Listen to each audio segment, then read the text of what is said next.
नमस्कार सभी को। आज हम शब्द शक्ति का जो तीसरा वेद है व्यंजना शब्द शक्ति, इसको पढ़ेंगे।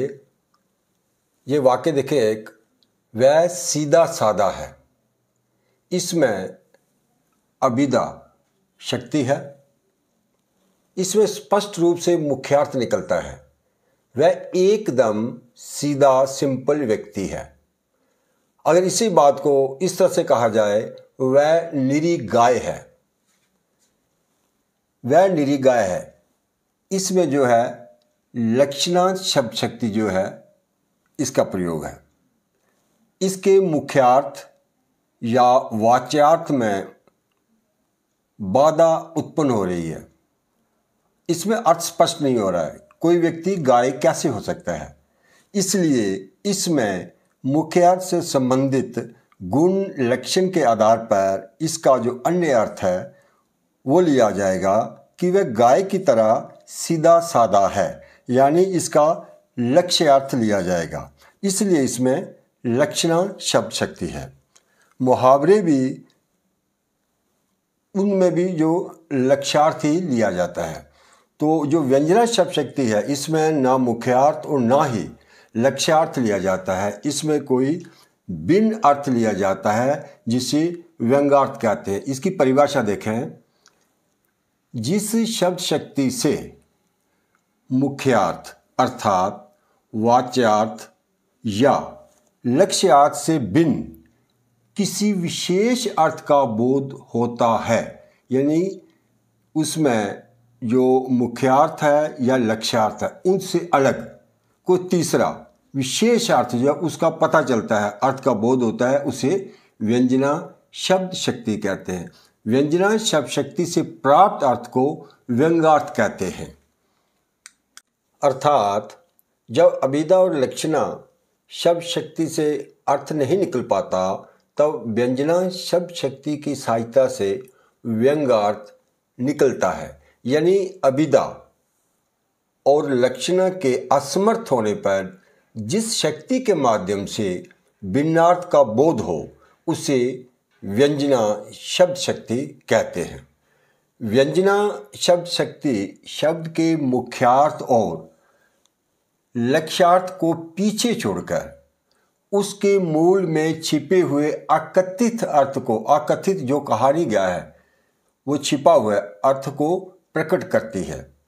यानी इसमें एक ही वाक्य के हर व्यक्ति के लिए अलग अलग अर्थ होते हैं। जैसे 5 बज गए हैं, यदि किसी से कोई समय पूछे कि क्या समय हुआ, वह कहे 5 बज गए हैं, तब तो ये अभिधा है, यानी इसका मुख्यार्थ लिया गया है। किंतु यहाँ संदर्भ अलग है। एक मजदूर दिन भर काम करने के बाद मालिक से कहता है, साहब 5 बज गए हैं, अर्थात छुट्टी का समय हो गया है, अब काम खत्म। इसका यहाँ ये अर्थ है। यदि बैंक का कर्मचारी ग्राहक से यही कहता है कि अब 5 बज गए हैं, तो इसका अर्थ होगा बैंक के बंद होने का समय हो गया है, आप कल आना। यहाँ व्यंजना शब्द शक्ति में संदर्भ के अनुसार एक वाक्य के भिन्न भिन्न अर्थ होते हैं। यानी एक ही वाक्य के हर व्यक्ति के लिए अलग अलग अर्थ होते हैं। कुछ और उदाहरण देखते हैं। सुबह के 8 बज गए हैं। यहाँ वाक्य साधारण है, किंतु इसका प्रत्येक व्यक्ति के लिए भिन्न अर्थ है। जैसे एक ऐसा व्यक्ति जिसका काम रात को पहरेदारी करना है, तो वह इसका अर्थ लेगा कि अब छुट्टी हो गई। एक ऑफिस में जाने वाला व्यक्ति इसका अर्थ लेगा कि उसके ऑफिस जाने का समय हो गया है। एक कामकाजी महिला इसका अर्थ अपने घर के कामों से जोड़कर देखेगी। बच्चे इसका अर्थ अपने स्कूल जाने के समय के रूप में लेंगे। पुजारी इसका अर्थ अपने सुबह के पूजा पाठ से जोड़कर देखेगा। अर्थात वाक्य एक है, किंतु प्रत्येक व्यक्ति के लिए इसका अर्थ अलग अलग है। इसी तरह सूर्य अस्त हो गया, यदि सास बहू से कहती है सूर्य अस्त हो गया, इसका अर्थ होगा रात होने वाली है, खाना बनाने की तैयारी शुरू करो। अगर पुजारी पत्नी से कहता है सूर्य अस्त हो गया तो इसका अर्थ होगा मंदिर में पूजा पाठ का समय हो गया है। इसी तरह से संध्या हो गई, संध्या हो गई,